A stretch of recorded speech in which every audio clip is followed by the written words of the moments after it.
Assalamualaikum warahmatullahi wabarakatuh. Nama saya Nazirah binti Aziz, nombor matrik 1180719. Saya akan membentangkan tugasan individu saya yang bertajuk Adaptive Moving Average.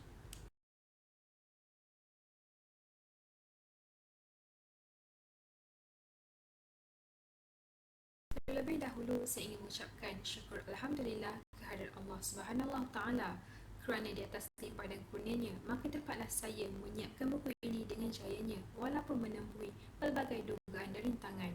Di kesempatan ini, saya ingin mengucapkan jutaan terima kasih yang tidak terhingga kepada Profesor Madya Dr. Nur Adli Rizwan Shah selaku pensyarah saya di atas kesabaran dan bimbingan yang diberikan banyak membantu dalam penghasilan buku ini.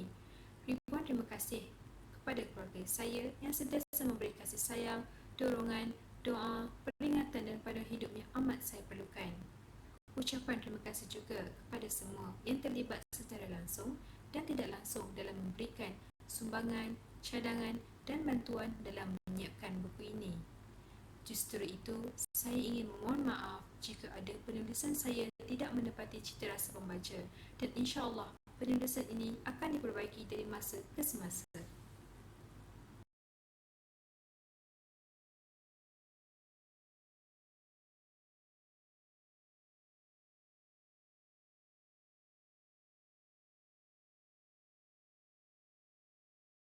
Adaptive Technique. Adaptive Technique adalah teknik yang berubah mengikut keadaan pasaran saham. Jika pergerakan saham yang mendatar iaitu sideways berlaku, trend yang perlahan akan digunakan. Manakala jika pergerakan harga naik dan turun yang tidak stabil iaitu explosive volatility berlaku, ianya akan bertindak balas dengan cepat. Pengenalan. Purata pergerakan adaptif Kaufman telah dikembangkan oleh ahli teori kewangan kuantitatif Amerika iaitu Perry J. Kaufman pada tahun 1998. Teknik ini bermula pada tahun 1972. Kaufman secara rasmi telah menyampaikannya kepada umum melalui bukunya iaitu Sistem dan Kaedah Perdagangan. Adaptive Moving Average. Adaptive Moving Average ialah Trend Following Indicator. Ianya berdasarkan Exponential Moving Average, tetapi AMA menggunakan pemala berskala dan bukan pemala yang tetap untuk semua data tersebut. Selain itu, AMA bertindak balas terhadap trend dan volatility. AMA mengikuti harga ketika noise rendah dan meredakan noise ketika harga turun dan naik berlaku. Andaian bagi AMA ialah ketika harga noise berlaku, garis arah mestilah ketinggalan jauh di belakang iaitu lag behind untuk mengelakkan daripada ditembusi oleh pergerakan harga yang normal tetapi tidak menentu yang boleh menyebabkan perubahan arah yang tidak diingini. Apabila harga bergerak dalam satu arah secara konsisten dengan noise yang rendah, trend laju akan digunakan. Hal ini kerana tiada perubahan arah yang salah yang berlaku. Berdasarkan contoh yang diberi, ia menunjukkan pergerakan harga yang sama dengan noise yang rendah dan noise yang tinggi. Ketika berlakunya noise yang rendah, garis arah AMA akan hampir dengan harga semasa. Manakala ketika berlakunya noise yang tinggi, garis arah akan ketinggalan di belakang iaitu lag behind untuk mengurangkan penembusan garis arah daripada berlaku. Kelebihan AMA. Tujuan indikator AMA adalah untuk menapis market noise di mana ianya tidak penting dan berlaku lonjakan sementara dalam tindakan harga. Salah satu kelemahan utama purata bergerak tradisional ialah apabila ianya digunakan untuk trading signal, ia cenderung untuk menghasilkan banyak isyarat palsu. Indikator AMA berupaya mengurangkan kecenderungan ini dengan kurang menghasilkan isyarat palsu.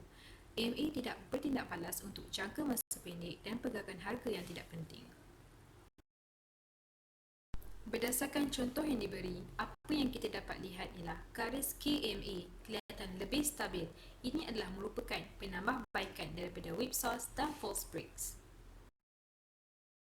Perry Kaufman telah mengesyorkan 10-2-30 digunakan sebagai tetapan bagi EMA. 10 ialah bilangan tempoh bagi efficiency ratio iaitu ER, 2 ialah bilangan tempoh bagi fastest smoothing constant, manakala 30 ialah bilangan tempoh bagi slowest smoothing constant. Terdapat beberapa langkah untuk mengira adaptive moving average. Langkah pertama ialah untuk mencari nilai efficiency ratio. Cara pengiraan bagi ER ialah dengan membahagikan perbezaan mutlak antara harga semasa dan harga pada awal tempoh dengan jumlah tambah perbezaan mutlak antara setiap harga penutupan dalam tempoh tersebut. Langkah kedua ialah untuk mencari nilai smoothing constant. Formulanya adalah seperti yang berikut. Nilai bagi fastest SC ialah 2 dibahagikan dengan 2 tambah 1, manakala nilai bagi slowest smoothing constant ialah 2 dibahagikan dengan 30 tambah 1. Langkah terakhir ialah mencari nilai Kaufman Adaptive Moving Average. Formulanya ialah nilai KMA terdahulu ditambahkan dengan nilai SC darab harga tutup terbaru tolak nilai KMA terdahulu. Bagaimanakah AMA berfungsi? Indikator ini menggunakan nilai data yang terdahulu untuk mendapatkan nilai akhir. Apabila pelabur menggunakan AMA, mereka akan mendapat gambaran yang jelas tentang market behavior. Mereka juga boleh menggunakannya untuk membuat keputusan perdagangan.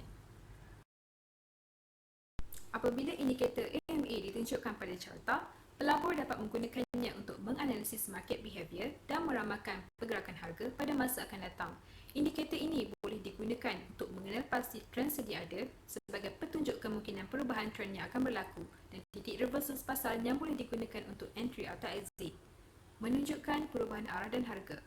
Berdasarkan contoh yang diberikan, persilangan yang berlaku di antara batang lilin dengan garisan KMA sama ada di atas atau di bawah garisan KMA akan menunjukkan perubahan arah dan harga. Jika batang lilin bersilang di atas garis KMA, ianya akan menunjukkan trend menaik dan peningkatan harga. Jika batang lilin bersilang di bawah garisan KMA, ianya akan menunjukkan penurunan trend dan penurunan harga. Seperti purata bergerak yang lain, persilangan yang ringkas akan menghasilkan banyak isyarat dan banyak whipsaws. Pelabur dapat mengurangkan kesilapan ini dengan menggunakan penapis harga atau masa pada persilangan. Pelabur mungkin memerlukan harga untuk menahan persilangan selama beberapa hari atau memerlukan persilangan untuk melebihi AMA dengan peratusan yang telah ditetapkan. Pelabur boleh menggunakan garis arah AMA untuk menentukan trend keseluruhan. Pelabur bersilang menukarkan fastest EMA line untuk melancarkan indikator dengan lebih jauh dan untuk mencari perubahan arah. Trend tersebut akan menurun selagi garis EMA menurun. Trend tersebut akan menaik selagi garis EMA meningkat. Berdasarkan contoh yang diberi, terdapat 3 garis KMA yang mempunyai nilai fastest EMA line yang berbeza. Semakin tinggi nilai fastest EMA line, semakin kurang berlakunya turun dan naik garis MA. Maka pelabur dapat melihat dengan jelas keseluruhan trend tersebut. MA juga boleh digunakan untuk mengesan permulaan trend baru. Sebagai contoh, kita boleh plotkan MA jangka masa panjang dan MA jangka masa pendek. Berdasarkan contoh yang diberi, terdapat 2 garis KMA iaitu KMA 10230 dan KMA 20230. Apabila KMA 10230 garis berwarna biru bersilang dan berada di atas KMA 20230, ia menunjukkan trend kenaikan sedang berlaku. Apabila KMA 20230 bersilang dan berada di atas KMA 10230, ia menunjukkan penurunan trend sedang berlaku. Pelabur boleh menggunakan 2 jenis KMA untuk mengetahui keseluruhan trend dan mencari persilangan batang lilin di atas garis KMA. Berdasarkan contoh yang diberi, KMA 10530 digunakan untuk mengetahui keseluruhan trend. Jika trend menunjukkan kenaikan, pelabur bersilang mencari batang lilin yang bersilang di atas KMA 10230. Seperti yang kita dapat lihat pada contoh yang diberi, peningkatan garis arah KMA 10530 dan persilangan harga di atas KMA 10230 berlaku pada pertengahan bulan Mei. Perbezaan MA dan SMA seperti yang kita dapat lihat, MA yang berwarna hijau menyediakan gambaran yang lebih baik dan tepat mengenai apa yang sedang berlaku. Hal ini disebabkan ianya bertindak balas terhadap volatility. Perbezaan antara SMA, MA dan EMA. Garis berwarna hijau ialah SMA tempoh 14, manakala garis berwarna merah ialah EMA tempoh 14. Seperti yang kita dapat lihat, MA yang berwarna hitam agak rata sepanjang masa kerana pasar dapat bertahan di dalam trend penurunan. Oleh itu, ia akan kurang menghasilkan isyarat masuk yang palsu dalam kawasan penyatuan, iaitu consolidation area. KMA di platform dagangan. Pertama sekali, pelabur mestilah menetapkan warna garis MA.